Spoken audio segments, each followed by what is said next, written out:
Hello, మీ ఇంట్లో ఉండే ఇత్తడి, రాగి పాత్రల్ని శుభ్రం చేయడానికి మార్కెట్లో దొరికే వివిధ రకాల కెమికల్ పౌడర్స్ని ఉపయోగిస్తున్నారా?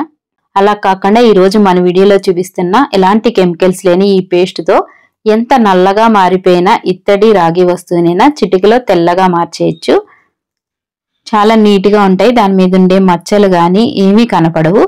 చేత్తో రుద్దితే చాలు మనం ఈ పేస్ట్ని చక్కగా కొద్దిసేపట్లోనే మనకి తలతలా మెరిసే ఇత్తడి, రాగి పాత్రలు మనకి రెడీ అయిపోతాయి.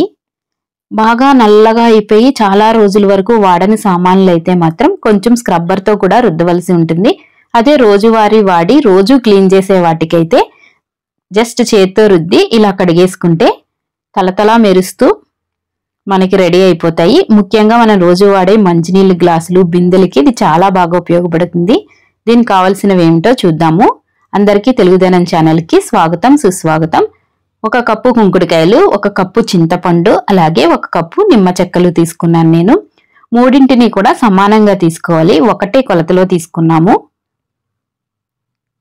ఫస్ట్ చింతపండుని అలాగే నిమ్మ చెక్కల్ని ఒక గిన్నెలో వేసేసుకుంటున్నాను. అలాగే ఇంకొక గిన్నెలోకి కుంకుడుకాయల్ని తీసుకున్నాము. కొంచెం నీళ్లను మరగబెట్టేసుకోవాలి. ముందుగా మనం చింతపండు, నిమ్మ చెక్కల్ని అలాగే కుంకుడుకాయల్ని 1 గంట కానీ గంటన్నర కానీ నానబెట్టుకుంటే మనం స్టవ్ మీద పెట్టి ఉడికించేటప్పుడు త్వరగా ఉడుకుతుంది. ఇలా పేస్ట్ అనేది దగ్గరగా వచ్చేలాగా ఉడికించుకుంటాము. కుంకుడుకాయలు కూడా దగ్గరగా ఉడికాయి.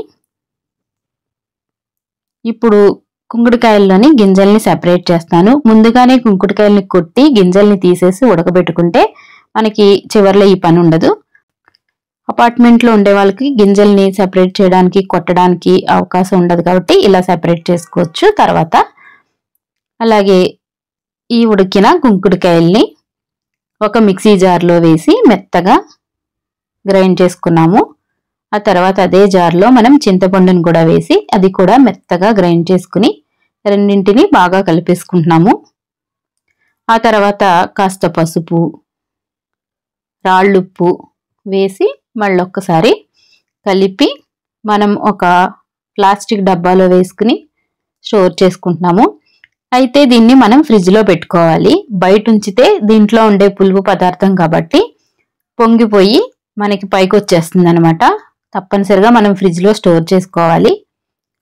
మనం రోజు కావలసినప్పుడల్లా కొద్దిగా ఈ పేస్ట్ని తీసుకుని ఈజీగా క్లీన్ చేసుకోవచ్చు.